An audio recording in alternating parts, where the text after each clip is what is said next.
Halo guys, kembali lagi dengan saya Febriana Putri. Kali ini kita akan membahas sebuah kitab tafsir besar yang berjudul Al-Tahrir wa Al-Tanwir karya seorang ulama modern bernama Muhammad Al-Tahir Ibnu Asyur. Nah, sebelum masuk ke kitabnya, mari kita kenalan dulu nih dengan sosok penulisnya, yakni Muhammad Ibnu Asyur.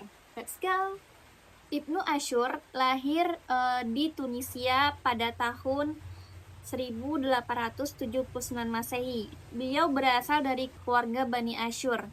Sejak kecil sudah tumbuh dalam lingkungan ilmiah, bahkan diasuh langsung oleh kakeknya yang merupakan seorang ulama terpandang. Dari keluarganya inilah Ibnu Asyur mendapatkan dasar yang kuat dalam ilmu hadis, balaghah, dan sastra Arab.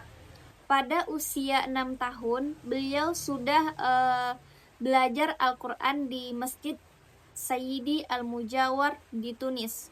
Di sana ia menghafal Al-Quran, mempelajari ilmu nahwu, balaghah, hingga matan-matan ilmiah klasik seperti Al-Risalah dan Al-Khatar. Tidak hanya itu, sejak muda beliau juga belajar bahasa Prancis sehingga memiliki wawasan yang luas. Kemudian Ibnu Asyur melanjutkan pendidikannya di Universitas Al-Zaitunah. Nah, disinilah beliau mendalami banyak cabang ilmu, baik ilmu syariah seperti tafsir, qiraat, hadis, fikih, dan usul fikih, maupun ilmu-ilmu seperti nahwu, sharaf, balaghah, dan mantik. Ibnu Asyur juga merupakan sosok yang tidak puas belajar hanya dengan satu guru saja, melainkan beliau berguru kepada banyak para ulama untuk memperkaya pemahamannya. Nah, karena kecerdasannya inilah Ibnu Asyur sering menjadi rujukan teman-temannya dan unggul dalam ujian-ujian ilmiah. Setelah tamat, beliau aktif mengajar di Universitas Al-Zaitunah dan dipercaya menduduki jabatan penting. Beliau pernah menjadi hakim syar'i, mufti, anggota majelis ilmu, bahkan sampai diangkat sebagai Syekh Al-Islam Al-Maliki di Tunisia. Selain itu, beliau juga aktif di lembaga bahasa Arab di Mesir dan Damaskus. Beliau bermazhab Maliki dan beliau juga menjadi qori di mazhab ini sejak usia 35 tahun. Muhammad Ibnu Asyur sangat banyak menghasilkan berbagai macam karya, meliputi bidang tafsir, hadis, usul fikih, bahasa, hingga pemikiran-pemikiran sosial. Di antara karya-karyanya tersebut, yang paling monumental adalah tafsirnya yang berjudul Tahrir al-Makna al-Sadid wa Tanwir al-Aqlu al-Jadid min Tafsir al-Kitab al-Majid. Nah, nama tersebut kemudian diringkas menjadi Al-Tahrir wa Al-Tanwir min Tafsir.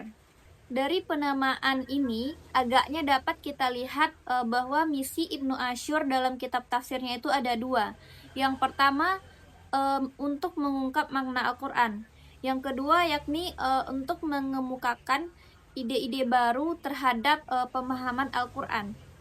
Dan tujuan penulisan kitab tafsir ini juga tidak jauh dari keinginan Ibnu Asyur untuk membangkitkan intelektual umat Islam. Karena saat itu kondisinya Tunisia itu lagi berada di bawah jajahan Prancis.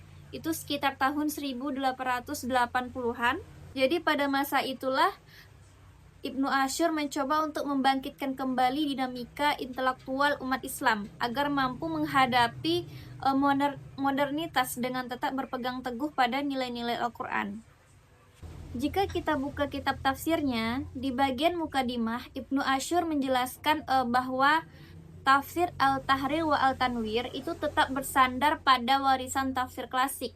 Beliau banyak mengutip, membandingkan, bahkan mengoreksi penjelasan dari mufasir terdahulu. Beberapa kitab tafsir yang menjadi rujukan diantaranya yaitu Tafsir Al-Kasyaf karya Al-Zamakhsyari, kemudian Tafsir Al-Baidawi, kemudian Tafsir Al-Qurtubi, kemudian juga ada Tafsir Ar-Razi yang Mafatih Al-Ghaib, kemudian juga ada beberapa riwayat tafsir dari Ibnu Abbas dan mufasir generasi awal. Nah, jadi menurut Ibnu Asyur ini penting untuk dijadikan sandaran nukilan. Nah, Namun berbeda dari kebanyakan mufasir yang cenderung mengumpulkan pendapat ulama tanpa banyak inovasi, Ibnu Asyur beliau menegaskan bahwa ia menulis tafsir ini untuk menyampaikan pemikirannya sendiri, meluruskan kekeliruan, dan memberikan pencerahan baru yang sesuai dengan perkembangan ilmu pengetahuan.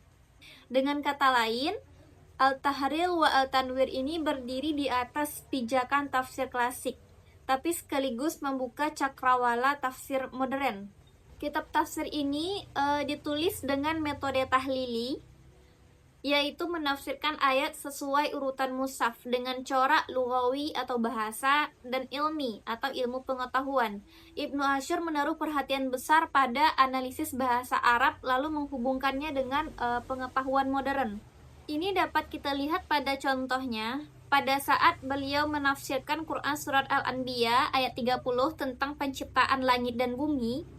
Kata rot atau menyatu dan fat terpisah dijelaskan secara kebahasaan, lalu dikaitkan dengan teori ilmiah tentang asal-usul alam semesta yang awalnya berupa satu kesatuan, kemudian terpisah menjadi bagian-bagian. Menariknya, penafsiran ini sejalan dengan penemuan astronomi modern. Isi kitab tafsir Al-Tahrir wa Al-Tanwir ini dibuka dengan mukadimah panjang yang terdiri dari 10 bab pendahuluan atau mukadimah, yang mana masing-masing itu membahas tema penting sebelum masuk ke penafsiran ayat.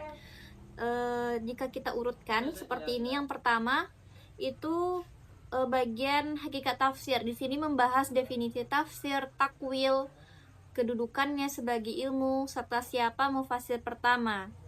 Kemudian yang kedua sumber-sumber tafsir atau istimdad. Kemudian yang ketiga ada tafsir bil ar-ra'i dan bil al-ma'sur. Jadi dia membahas perbedaan tafsir dengan nukilan atau riwayah dan tafsir dengan ijtihad atau ra'i.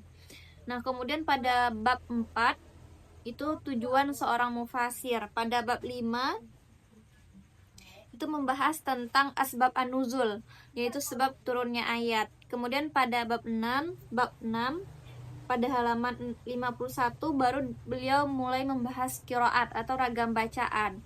Kemudian pada bab 7 membahas tentang qasas ya, atau kisah-kisah dalam Al-Qur'an pada halaman 64. Kemudian bab 8 beliau membahas tentang tatribut Quran, itu tepatnya pada halaman 75, atau nama, susunan, dan jumlah surat atau ayat dalam Al-Quran. Itu yang dibahas pada bab 8 tersebut. Kemudian pada bab 9 pada halaman 93 barulah beliau membahas tentang makna-makna dalam kalimat Al-Quran atau makna-makna kalimat dalam Al-Quran. Pada bagian ke-10 beliau membahas tentang i'jaz Al-Quran atau kemukjizatan Al-Quran. Nah, setelah 10 mukadimah ini, barulah Ibnu Asyur masuk ke tafsir ayat per ayat dengan metode tahlili, mengikuti urutan mushaf mulai dari surah Al-Fatihah hingga An-Nas. Nah, dalam setiap penafsirannya beliau memadukan kajian bahasa atau lughawi, analisis munasabah atau keterkaitan ayat, penjelasan ilmiah modern, dan terkadang juga membandingkan dengan pendapat mufasir-mufasir sebelumnya. Untuk penafsiran Al-Fatihah itu jika bisa kita lihat pada halaman 131 sampai 137. Nah, disitulah beliau mulai menafsirkan surah Al-Fatihah. Pada halaman 131 sampai 137 itu beliau membahas dahulu tentang penamaan ulumul kitab. Kemudian pada halaman 137 baru beliau mulai menafsirkan bismillah. Selanjutnya pada halaman 152 mulai menafsirkan alhamdulillah. Kemudian lanjut lagi pada halaman 166 barulah beliau mulai menafsirkan Rabbil Alamin. Jadi runtut per kata per kalimat gitu, sesuai dengan metodenya tahlili. Jadi dengan sistematika ini, isi kitab Al-Tahrir wa Al-Tanwir itu bukan hanya tafsir, tapi juga ensiklopedia yang menghubungkan antara bahasa Arab klasik, tafsir klasik, dan ilmu pengetahuan modern. Nama kitabnya Al-Tahrir wa Al-Tanwir itu mencerminkan tujuan besar yakni untuk menjernihkan makna ayat agar bebas dari kekeliruan dan memberikan pencerahan akal umat Islam dengan pemahaman yang baru, segar, dan relevan di setiap zaman. Nah, kitab ini pada akhirnya menjadi jembatan antara tafsir klasik dan tafsir kontemporer. Ia tidak menolak warisan ulama terdahulu, tetapi juga tidak berhenti pada pengulangan. Ibnu Asyur menghadirkan tafsir yang hidup, yang menegaskan bahwa Al-Quran itu adalah kitab petunjuk, sumber ilmu, dan cahaya bagi umat manusia. Dari sini, kita bisa belajar bahwa memahami Al-Quran membutuhkan keseimbangan, menghargai tradisi, namun juga berani berpikir kreatif sesuai perkembangan zaman. Inilah warisan terbesar Ibnu Asyur untuk umat Islam. Semoga dengan mempelajari karya besarnya tersebut, kita semakin yakin bahwa Al-Quran bukan hanya untuk dibaca, tetapi juga untuk direnungkan dan diamalkan dalam kehidupan sehari-hari. Wassalamualaikum warahmatullahi wabarakatuh. Bye-bye.